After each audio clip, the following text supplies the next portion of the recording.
Pernah kepikiran nggak apa sih yang bikin sebuah rumah sakit itu ya berfungsi?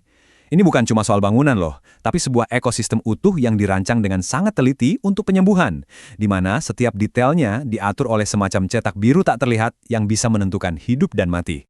Jawabannya tuh ada di ribuan detail kecil yang tersembunyi di dalam cetak birunya. Detail-detail yang mungkin sering kita lewatin gitu aja, padahal disitulah kunci dari proses penyembuhan itu sendiri.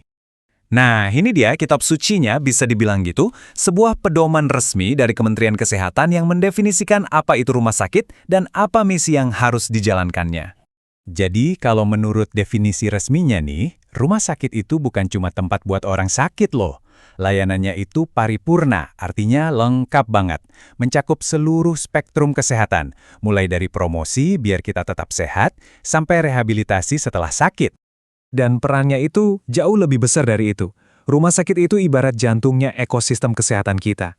Dia adalah pusat penyembuhan, pusat belajar untuk tenaga medis, sekaligus pusat inovasi teknologi kesehatan yang terus berdetak.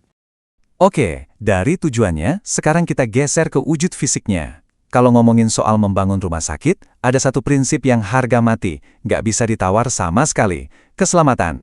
Setiap senti bangunannya itu harus dirancang buat bertahan. Apalagi di negara kayak Indonesia kan, standar tahan gempa itu udah bukan pilihan lagi. Tapi ya sebuah keharusan mutlak, demi melindungi setiap nyawa yang ada di dalamnya.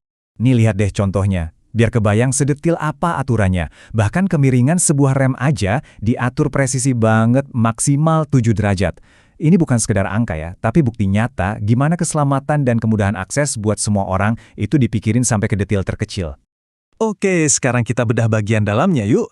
Kalau gedungnya itu kita anggap tubuh manusia, nah sistem pipa, listrik, dan datanya ini adalah organ-organ vitalnya yang bikin dia hidup dan berfungsi. Coba deh perhatiin ini. Ada dua sistem vital, air bersih sama air limbah. Jalan sebelahan di ruang yang sama. Keduanya harus terpisah sempurna, nggak boleh ada kontaminasi sedikit pun. Ini kayak tarian teknis yang super rumit yang terjadi di balik tembok yang kita nggak pernah lihat. Di zaman sekarang, data itu udah kayak aliran darah di rumah sakit.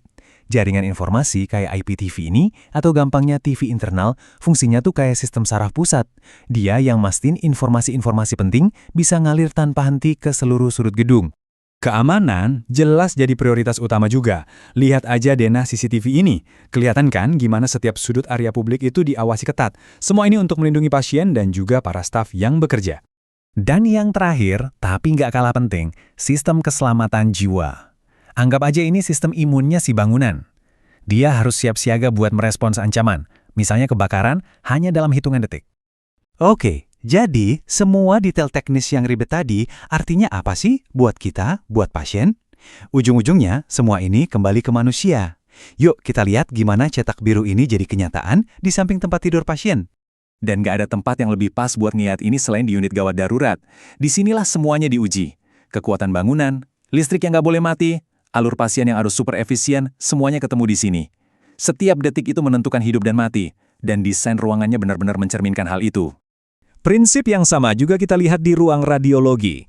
Di sini, desain yang super presisi menggabungkan kebutuhan alat-alat teknologi canggih dengan satu tujuan yang sama, kenyamanan dan keselamatan total untuk pasien. Jadi kalau kita lihat lagi ke belakang, kita jadi sadar ya, setiap garis dicetak biru ini, setiap goresannya, itu ada tujuannya. Setiap spesifikasi, setiap standar, pada akhirnya, semua itu dibuat untuk melindungi dan menyelamatkan nyawa. Makanya, lain kali kalau Anda masuk rumah sakit, coba deh, rasakan, di balik sunyinya tembok-tembok itu, ada sebuah mahakarya arsitektur yang nggak kelihatan. Sebuah arsitektur kepedulian yang super kompleks, yang kerja tanpa henti, supaya keajaiban penyembuhan itu bisa terjadi.